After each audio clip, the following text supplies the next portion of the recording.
the Asian century. Yes. Why are you so persuaded? Some people are starting to raise questions about that. People are talking about the Chinese economy. Is it slowing down? India bogged down by government and bureaucracy. Why are you such an Asia bull? Well, I'm delighted that people are skeptical, because that means, you know, there's a saying in the investment world, a bull market climbs a wall of worry. So as long as there's skeptics, then it's fine. And by the way, I'm very skeptical of India too.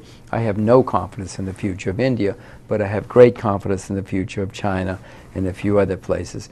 As I have said in the book and other places, the 19th century was the century of the UK, 20th century was the century of the US, the 21st century is going to be the century of China and of Asia. Now, they call themselves communists in China, yes, but I assure you, Christia, they're among the best capitalists in the world, if not the best capitalists in the world right now.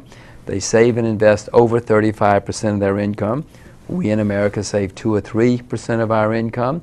They work from dawn to when they come to work in China, they don't say how many days holiday do I get. They say how many days can I come to work. They have a long history of entrepreneurship and capitalism. In 1978, Deng Xiaoping said, this has not worked, this has failed, let's start over. The rest is history, but it's going to go on for a long time. You've just spoken a lot about China.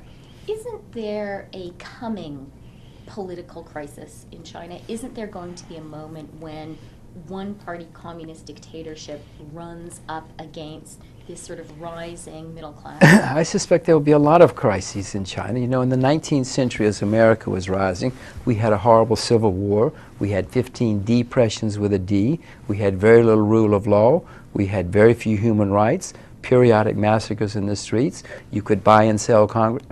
You can still buy and sell congressmen in America, but in the 19th century they were cheap. As recently as 1907, the whole system collapsed in the U.S. And yet, we became the most successful country in the 20th century. Yes, China's going to have a lot of problems. I don't know what, when, why, or how, but I assure you, every company or family or individual or country which rises has setbacks along the way. Yeah, there'll be plenty of problems. Does this Asian rise, which you were betting on, also mean a relative decline of the U.S.? Well, the largest debtor nation in the history of the world is the United States of America. You know who the other huge debtors are and where they are. The largest creditor nations in the world are China, Korea, Taiwan, Japan, Hong Kong, Singapore. The assets are in Asia and the debts are here. So probably, unless something dramatic happens, you know, debtors are in decline. The UK was the richest, most powerful country in the world in 1918. Within 3 generations, it was bankrupt. They couldn't sell government bonds. I don't particularly like saying this. I'm an American citizen and an American taxpayer, but facts are facts.